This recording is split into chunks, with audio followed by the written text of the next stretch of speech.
We're probably in one of the most interesting places in the U.S., and that is Venice Beach, California. Just a pretty unique place, a lot of things going on, a lot of sensory overload. There's something here for everyone. My name's Alessandro Canale. I'm from Venice Beach, California. Current U.S. beach soccer national team player. I am an artist as well.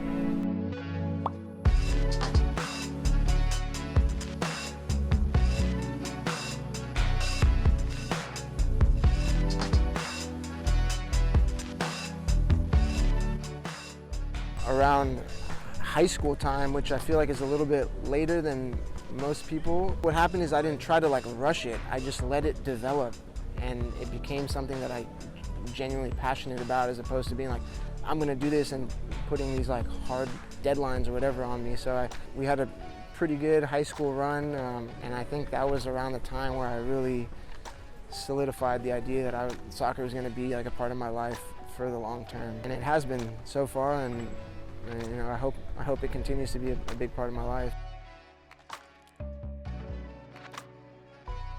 Pretty wild, unexpected situation, I guess. I was kind of getting ready to leave SMC, and then a coach there, Tim Pierce, asked me if I wanted to play because they were bringing the team back. I got in touch with UC San Diego coaching staff via Tim, and ended up getting my way down to San Diego. And one of the coaches there was Eddie Soto, who happened to be assistant coach at UCLA at the time and the head coach for the beach soccer team.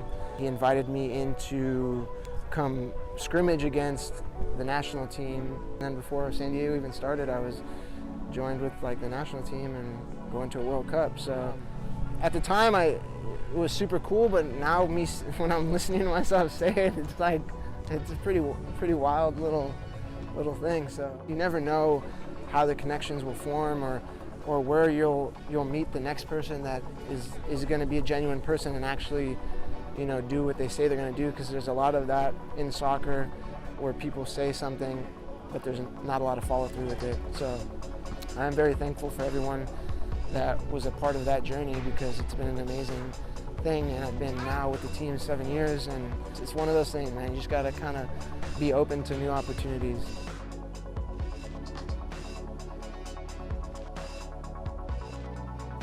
You need to be consistent with what you want to do, and training and putting in the time to really get to the level you want to be at, because when the opportunity comes and the preparation is there, it's nice, It's it can work out. So yeah, it's good to be networking, but I think a lot of times if the level's there that you're bringing, then that'll speak volumes for you, and you almost don't even have to do the network. I mean, you still have to network for sure. It's important, and be a cool dude and whatever, but a lot of times you let your actions speak for themselves, right? So the most important thing is to let the feet do the talking.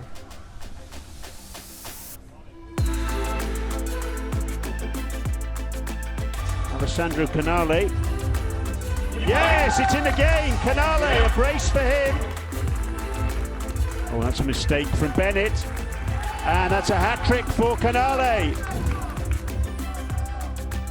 Other people who haven't been to where you want to go, or who just didn't make it, are going to tell you that you can't make it, or that you're not going to be able to do what you want to do. You just got to make sure you swim right through that, because that doesn't pertain to you at all. And you may not know where that is that you want to go, but it's beyond where you are right now, right? So it doesn't have to be yes, knowing where you want to go is important, but like I said, the path and the route is going to change, and so you got to adapt and change with it. But just knowing that you're going to get to a place beyond where you currently are, and knowing that you have the skill to get there, no matter what anyone says, is such an important piece. And that's what I did. I've always knew that I'm going to keep playing.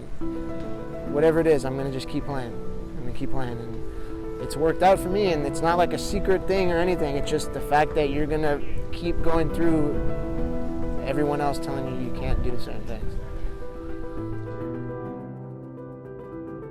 invest in yourself. The mental side of it is important. The physical side of it's important. Make sure you're taking care of your body. You got to be smart, but you know there are some things you're going to have to miss out on and whatnot. And if you're okay with that, then you know, and you should be if you want to get to where you want to get, because you can't do what everyone else is doing if you're trying to get somewhere where everyone else isn't. You got to find the flow of the training, that it's not, oh, I'm doing this because I got to grind, because I got to like make money in soccer and whatever. It's like you're doing it because you like that part of the puzzle that's going to get you to the next like stage, but you like that part so much that you know you're willing to do it every day, and just have fun with it, and you know, like I said, enjoy the process and the journey, and listen to yourself. That's all you need to listen to.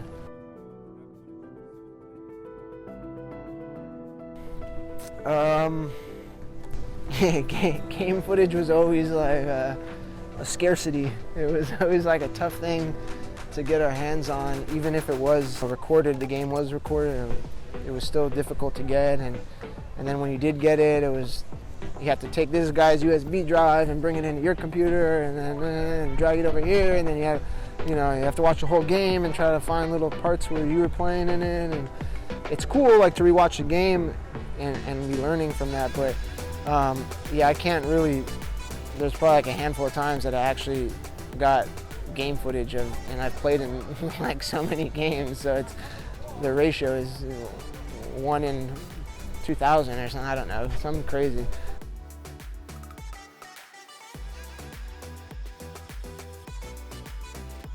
Being able to be seen, being able to get yourself in front of, you know, 1,500 coaches, because now you have game footage that you can send out, as opposed to having 3 coaches that came to watch a game at a club, you know, tournament or something. The way we view athletes needs to catch up to the technology that we have, you know, currently. It's already kind of happening with a lot of basketball players, young basketball players in high school. You know, you see a lot of clips of them dunking and that sort of thing, and it generates a lot of buzz around that guy, and then they become, you know, they almost like live up to that buzz, which is also another thing that's a byproduct of that, is that kids then, you know, talk about confidence and that coming full circle. It's like, it's kind of this, you know, perpetuating cycle of like, you post more, people like, and you get more confident because you're playing well, and then you start trying new things, and you grow as a player, and you can become even better. So yeah, I think being able to share your stuff there's a lot of positives that will come from it.